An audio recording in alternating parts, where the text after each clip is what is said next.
In this information age, we're flooded with media. But what exactly do we mean when we're talking about media, or, the singular version, medium? For a lot of people, medium means that thing that's in the middle. It's not the tall, it's not the venti, it's the grande. If you're talking about communication, medium might mean television, or radio, or internet, or film.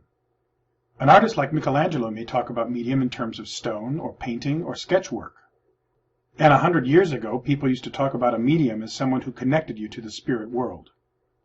All of these definitions have one thing in common.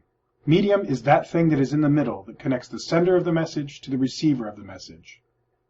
Medium is the third part of the communication situation. Sender, message, medium, receiver, and context. Let's hear about teaching medium in the classroom. Here's Oliver Shinkton, co-founder of the Communities Program at Oshkosh North High School and Compassion-Based Learning. Can we assume that our students know this process? I often shared a story with my class that I know 3 people who have actually been fired via text messages. When I say this to the class, often there are a few chuckles, and one of the very first times I presented it, someone said, "You should at least email them." And I thought to myself, email them? And then I said, you don't send an email to fire someone. I think that's a case where you need to talk to a person face to face. And at the very least, you need to call them.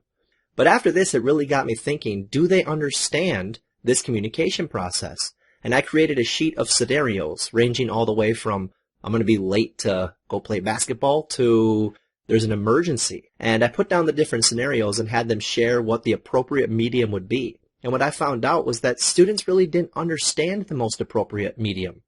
So how do we help students find the right medium to use for different messages? It all goes back to the communication situation. Medium has to be appropriate to all aspects of this situation. The sender needs to be comfortable with using the medium to get an idea across. The medium needs to fit the subject and purpose of the message. The medium needs to work also for the receiver. If it doesn't, the message won't get through.